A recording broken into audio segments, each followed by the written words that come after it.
Hey everyone, I hope your holidays were fantastic and that 2020 is off to a great start for you. Now, it's not very often that I come across a new tool that really impresses me, but a few weeks ago I picked up a new tool that just really blew me away. It's a fantastic tool for any do-it-yourselfer, and that's this right here. Now, before I get into what this is and what it does, let's talk about what's been going on around the shop lately and on my YouTube channel. Now, if you're a regular viewer of my channel, you may have noticed that I haven't been uploading as many videos as usual lately, and there is a reason for that. And that's because there's been a lot going on both here in the shop and outside of the shop that's prevented me from producing videos on a regular basis. But I'm still here, I'm still in the shop, I haven't gone anywhere, I'm not quitting YouTube. I just had to dial it back a little bit and not make quite as many videos over the past few months so I could get some things done here in the shop and outside of the shop as well.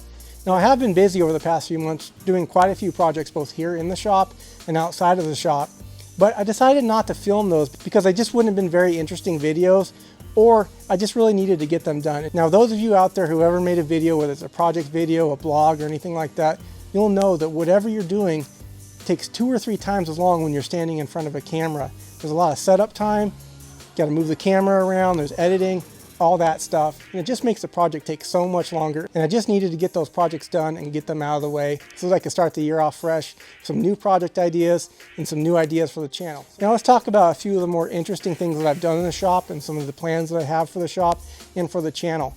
And the first thing I'll share with you is this. I'll put this down for a minute. Is this. Now, you may love it, you may hate it, but we'll see. And that's this right here. Now, I've had these steel panels for a very long time. They've been sitting on a pallet in my shop for, I don't know, 1.5 years or 2 years, and I'm finally getting around to putting them up on the walls. Now, why am I doing this? Well, a couple of reasons. If you've ever noticed the background in my shop in any videos or pointing this direction, you'll notice that there was insulation here and it was completely falling apart because it wasn't installed properly and there was never any wall covering put on it, so every time I opened the door, the wind would blow and it would start to rip it down. So that's one reason I'm doing that, and I'm going to do this all the way around the shop. Now, I have a bunch of different colors I'm going to be putting up. It's not just going to be this magenta or fuchsia. I'm not a color guy, I don't know what this is. We'll call it magenta. But it's not going to be this color all the way around. I have a variety of colors. I haven't quite figured out exactly what I'm going to do as far as the coloring and the layout, but you know, over the next few months, you might start to see some more colors show up here in the shop, and that's going to be a huge improvement. Now, a couple things I really like about these panels. Well, first, they were free. I got a whole bunch of them. So in the spirit of the channel of doing everything as inexpensively as possible, that's a win right there. Free steel, can't beat it. A couple of the things I like about it too is that it's going to give the shop a little bit more of a finished look instead of having kind of a hodgepodge of, there's black visqueen over there, there was exposed insulation here, there's some drywall over there, there's nothing over there. I think it'll look a little more interesting on camera to have some color around, and it will help brighten the mood in here a little bit. It's a little dingy and a little dark and maybe even a little depressing in here, but these bright colors will just kind of make this whole place pop and make it a kind of a fun environment for me to work in. Now, the reason I didn't film me putting this up, again, is just I just wanted to get it done and get this section up to get an idea of how it looked, and I wasn't even sure if I was going to like it, but personally, I love it. Now, later on, I may make a video showing how to put these panels up in another section now that I've decided I am going to keep these and I'm going to continue all the way around the shop with them. So be on the lookout for that. Another thing I like about these panels is they are steel. It's 24 gauge steel, and that is going to kind of help seal up the shop a little bit. I think it will help with rodent control a little bit because I do have a little bit of a mouse problem in here. A little bit harder for them to chew through this. It might help with bugs a little bit. And another cool thing about that is these particular panels aren't just colorful. Here, I'll give you guys a special message. They can actually work as a dry erase board. Here, I'll write this for you guys.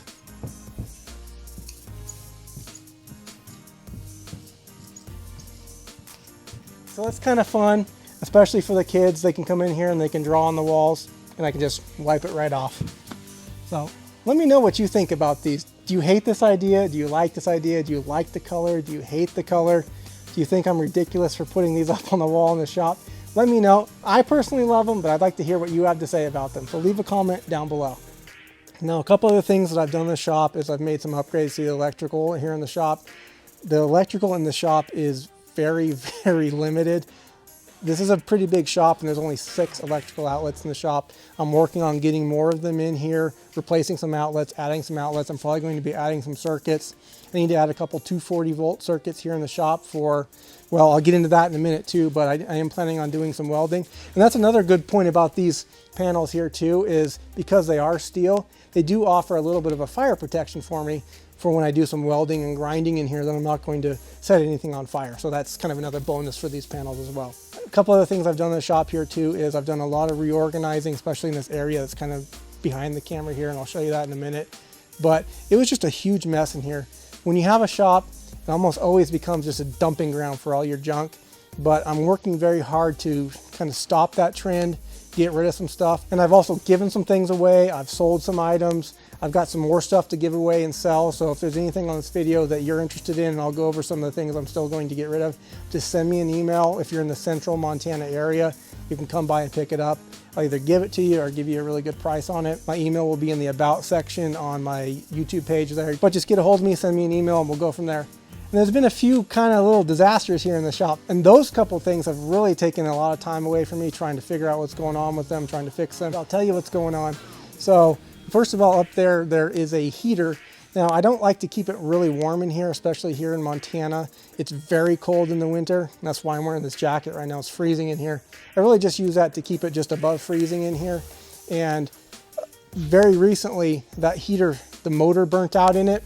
Now I'm in the process of getting that motor replaced. But the problem is, we have some very cold days coming up this week. It's supposed to get well below 0, maybe even as low as 22 below 0. And that's going to be a problem here in the shop because we've had issues with pipes freezing and bursting here in the shop. So one of the things I'm going to do today, I'm not going to film it, but one of the things I'm going to do today is try to make a few efforts to insulate some of the pipes and try to do a few things here to prevent these pipes from bursting again. I should be getting that heater fixed maybe by the end of the week, and that'll be going again, but there's just really bad timing with the weather that's coming and that heater going out. The other thing that happened over the past few weeks is we had a really bad plumbing leak in here. It's not related to the heater going out or pipes freezing. It was just some very poor workmanship by somebody who installed some of the plumbing lines a few years ago. A couple of the lines sprung a leak. Took a while to figure out where it was coming from. It smelled like a sewer in here for quite a while. We got that all fixed. It's all dried out now and it doesn't stink in here anymore, so that's kind of a bonus. It doesn't smell like I'm working in a sewer anymore. Before we take a quick walk around so I can point out some of the other things that are going on here in the shop, let's talk about the channel for just a minute. Now, I mentioned earlier that I haven't been uploading quite as many videos as usual lately, but in the months and the years that lie ahead, I do have some pretty big changes planned for both the shop and the channel. And with that, one of those plans is to get back into more of a regular routine of uploading videos on a more regular basis. Now, I'm not going to be getting into all the specifics just yet for what I have planned for the future, but if you want to stay updated, be sure and subscribe and ring the notification bell so that you get a notification every time I upload a new video, and you can stay up to date with everything that's going on around here. All right, so let's take a little walk around. I'll point a few things out for you. Okay, apologize if I jostle the camera too much. I'm not much of a blogger, but I'm going to give it an attempt here today. So let's take a quick walk around. I'll show you a couple things. Now, the first is going to be this right here. Now, this is a media blast cabinet that I've had for probably about 2 years, sitting in a box in the corner of my shop. Finally put it together a little while ago. I do have some big plans for that. Another thing I'm kind of excited about is this right here. I don't know if you can see that very well, but this is an old stove. Now, I'm not going to tell you exactly what I have planned for the stove and the blast cabinet just yet. Actually, you know what? I've got a better idea. If you think you know what I have planned for a stove and a blast cabinet in a shop like this, leave a comment down below. First person that guesses right will get, well, you'll get a thumbs up from me, and that's worth its weight in gold, I promise. Okay, let's look at something else now. Now I want to show you this little kind of corner over here. Now this corner of the shop used to be a huge mess. It's still kind of a mess, but it's a lot better than it was. I got rid of a lot of junk. That's the stack of the colorful panels that are right over there. I was able to push those up against the wall. I can get to them now, so I can start installing them around the shop. And I do have a few things over here that I am planning on getting rid of. Now these panels right there, now those are what are called weathering steel panels. They're designed to rust and kind of stop rusting. The rust seals itself so they don't rust all the way through to give you that rusty look. I had a project in mind for these panels. I decided to abandon that project and do something else. Now I just need to get rid of these. If you're interested in those and you are in the central Montana area, just send me an email. We'll work out a deal there. And a lot of this other junk, some of the flooring, the truck toolbox, just some of this other stuff I just need to get rid of. If you're interested in anything, just let me know. We'll talk. Once I get rid of this junk over here, this is going to end up being, this corner over here is going to end up being the automotive / metalworking section, away from all the woodworking stuff, again to prevent fires for the most part.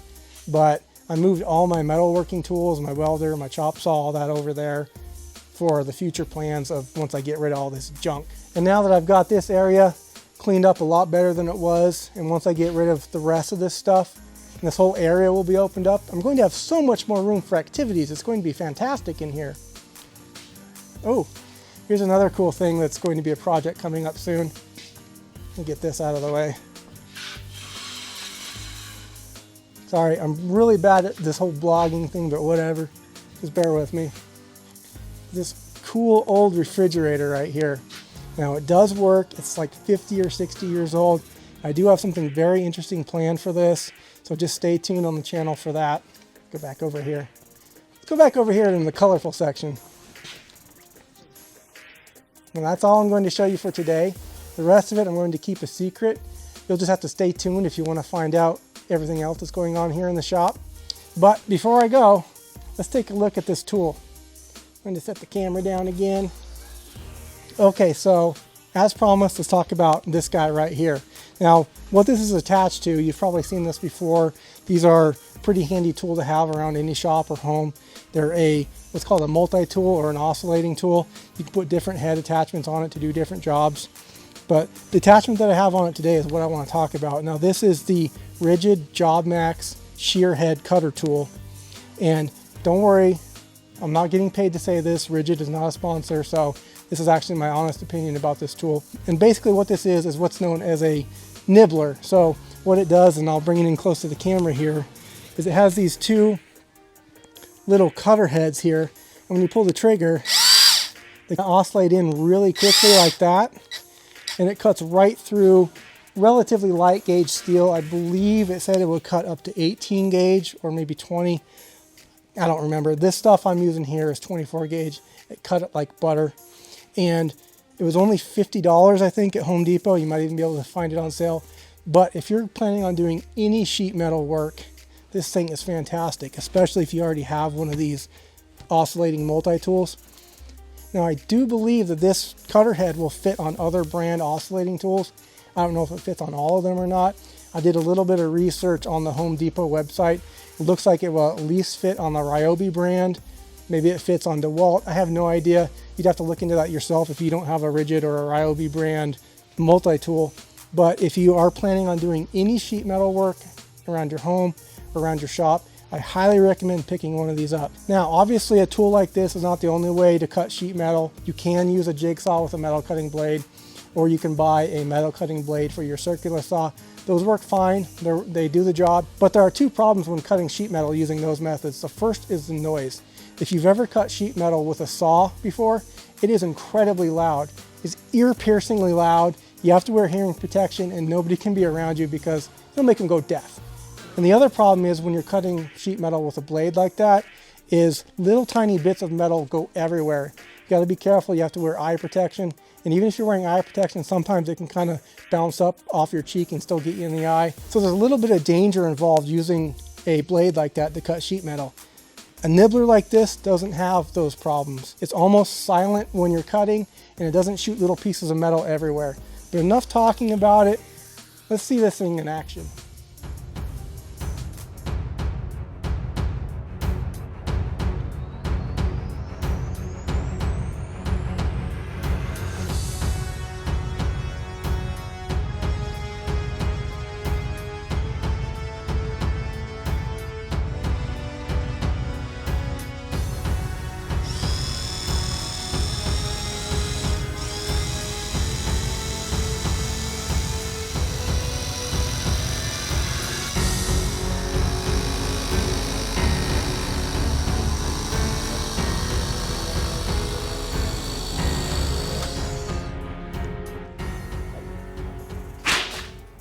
Pretty slick, huh? Now, I think you can set up a cutting guide if you need to get it really, really straight, but this thing cuts on a line very easily. It's easy to correct too if you get off a little bit, even easier than a jigsaw. This thing's fantastic. So if you have any projects lined up for the near future that involve cutting sheet metal, do yourself a favor and buy one of these. I can't recommend it enough. I'll tell you what, I'll leave a link down below in the description. Just click on that. It'll shoot you over to Home Depot. You can read about it. You can look at it. You can order online if you want, or just stop by your local Home Depot and pick one up, and you'll be glad you did. Okay, well that's it. That's all I have for today, and I'll see you on the next video.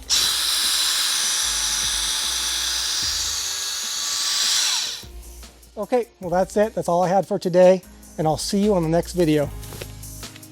Ow.